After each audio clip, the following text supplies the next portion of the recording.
Place like this street in New York City, if you were unfortunate enough to be the victim of a crime or taken ill unexpectedly, you might think that surrounded by all these people, someone would intervene. After all, isn't there safety in numbers?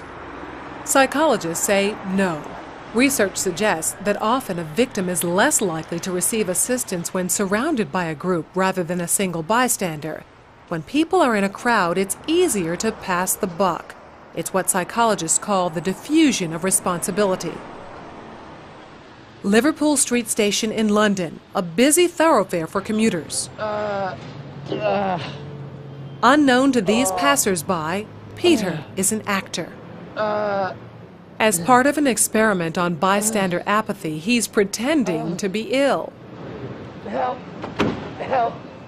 How long before he gets help? Please, somebody. Help. Help me, sir. Please help me. Helping would be inconvenient or even risky.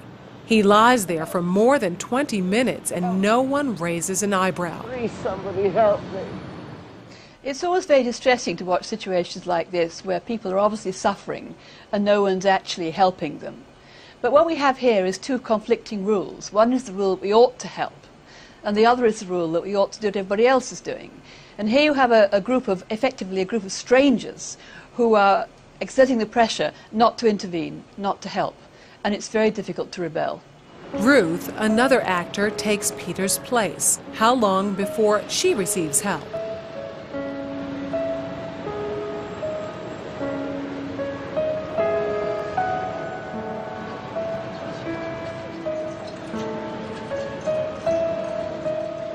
Four minutes later, and 34 people have passed without stopping.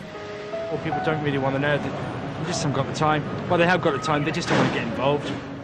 Unwittingly, these strangers have silently formed a temporary group with a rule: don't get involved. They're afraid to stand out from the crowd and won't take action if no one else does. This woman has clearly spotted Ruth, but she conforms to the rule and does nothing. Watch what happens, though, when someone else helps. You alright? You alright? Yes, thank you. Sure, you look a bit clicky, you know what I mean? She suddenly finds herself in a different group with a new rule: to help. You want to sit up? She don't look well, does she? You alright, yeah? Sure. First I thought she was dead. Then I sort of checked to see if she was breathing or not. And I looked around and I couldn't believe that no one had noticed her, because there was a bloke sat there just absorbed in reading a newspaper. This time, Peter's dressed as a respectable gentleman. Now that his dress is in keeping with those around him, how long before he's rescued? Hello, sir.